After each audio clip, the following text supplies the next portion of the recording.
Hello again, everyone. Today we are moving on to another fundamental concept, the yin-yang. Now, when people hear yin-yang, what comes to mind? Often, people think of black and white, good and evil.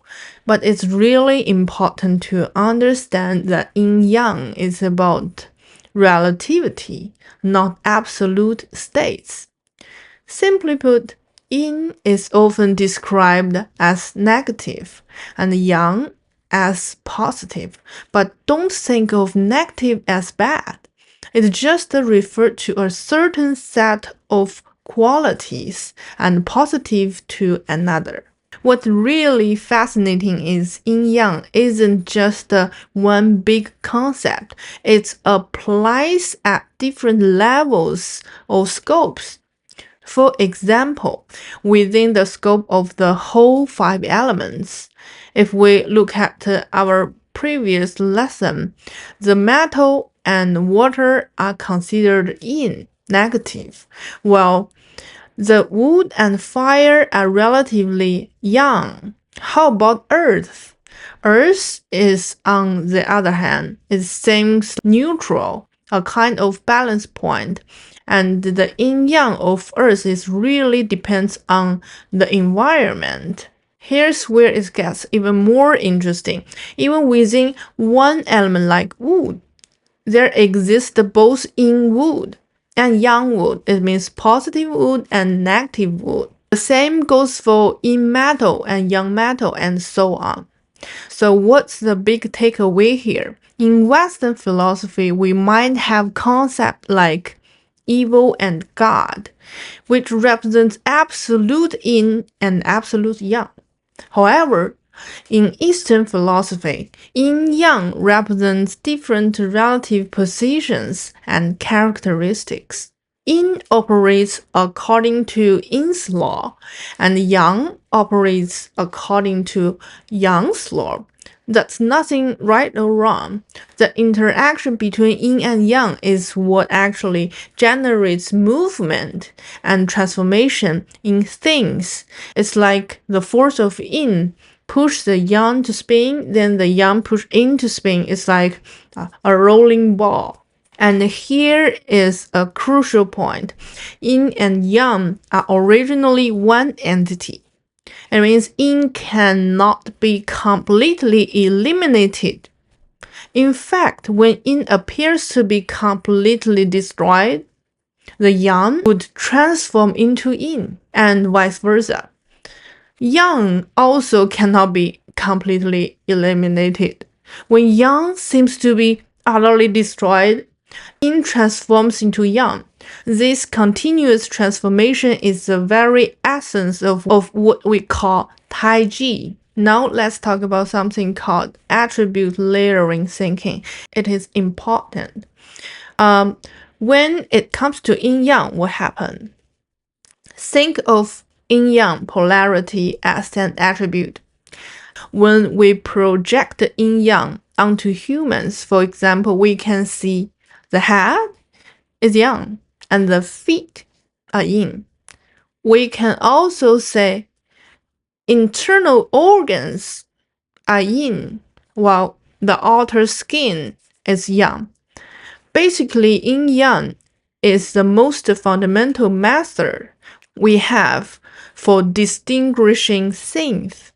In modern science, we have a concept called purity. Similarly, if something is predominantly yang across various classification methods, then this thing has a greater proportion of yang attributes. Let me give you an example to make this clear. The head is yang in a vertical comparison, top versus bottom, and the skin is yang in an internal and external comparison. So wouldn't it make sense that the skin on the head would have an even greater likelihood of being yang? This is exactly the thinking of yin-yang attribute layering on objects. Okay. Let me give you another example from my own experience. I'm a crystal enthusiast. Purple-white crystals, for instance, belong to the fire element. In terms of shape, triangles also belong to fire, while circles belong to water. Here is what happens to me. Let me show you two images, what's the difference between them. One is pointed crystal, and another one is a sphere. That's the differences. And from the color and the texture, it seems very similar. So here is what happened to me. I bought several pointed purple red crystals, and each one was accidentally broken by me. And they were all quite expensive. So I was confused. I wonder why. Then I figured it out. From my Bazi chart, by the way, has abundant water energy. Water, as we learned, is the opposite to fire. So water clashes with fire. So the crystal hit me. The purple red crystal conflicted with my energy field, which is why they easily got damaged around me. But then I discovered something really interesting. A purple crystal sphere remained intact beside me. Why? Because spherical and round shapes belong to water. So a purple red crystal sphere means the fire core and the water shape are layered together. This is very similar to the hexagram water fire already forming in the I Ching or I Ching, meaning water and fire achieve a delicate balance.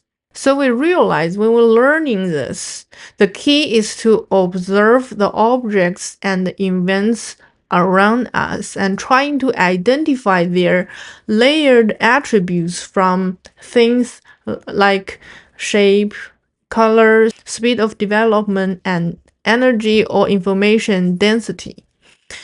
Each object can have overlapping attributes, which develop from the foundation of Yinyang and 5 elements.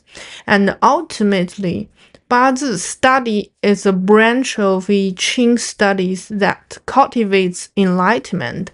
The enlightenment in Chinese is Wu, the same Wu as Wukong, the monkey. So what does it mean? Wu basically represents the ability to perceive and deconstruct high-dimensional information and the reality or comic, to see the essence at a glance. This is also we call wisdom.